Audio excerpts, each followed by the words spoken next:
My name is James Betancourt. I've been a deputy for Indian River County for 14 years. I've served in multiple different roles, most of which were active reserve on a volunteer basis at minimal cost, if any, to Indian River County. I was appointed Commander of Medical Training on October 1st, 2024. In the past year, in collaboration with our first responder colleagues at the fire department, we have upgraded our BLS basic life support training to include airway management, where we now are a training site under fire rescue. So we are our own training site, and we're able to issue more advanced training at a cost of $3.30 to the county instead of what we were paying before. We have upgraded our individual first aid kits to include burn gel, eye shields, improved combat gauze, eye and wound rinse, SWAT-T tourniquets for small limbs like in children.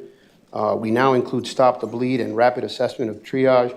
Junctional tourniquets are for femoral bleeds and growing bleeds. These are quite expensive. They're almost $400 each. Unfortunately, due to budgets, we've had to minimize who we allow to have these, even though, in my opinion, every deputy should have a junctional tourniquet. The little combat application tourniquets don't work if you're bleeding from here or a femoral bleed. We do have them issued currently to our sergeants and lieutenants on the road, but that's going to be a delay, unfortunately. So we've had to figure out a way to have them available as quickly as possible with some limitations on the budget.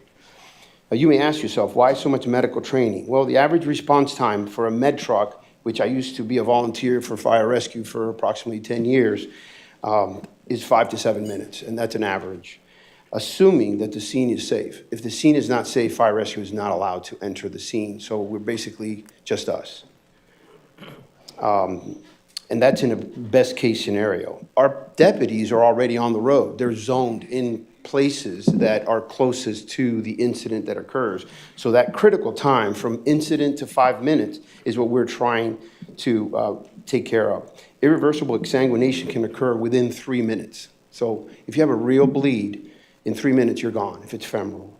Irreversible brain damage can occur in 4 minutes and without oxygen, and severe permanent damage can occur in 9 minutes. So why is this so important? Because of that 0 to 5 minutes. Our health and wellness center right now, or team, is trying to bridge that gap.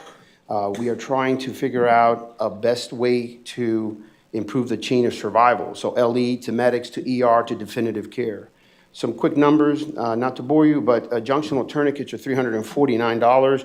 Our new AEDs, which now have a feedback pad, which means that it'll tell you if you're going deep enough and fast enough, and it runs the whole code for you. They're very nice, but they cost $3,184.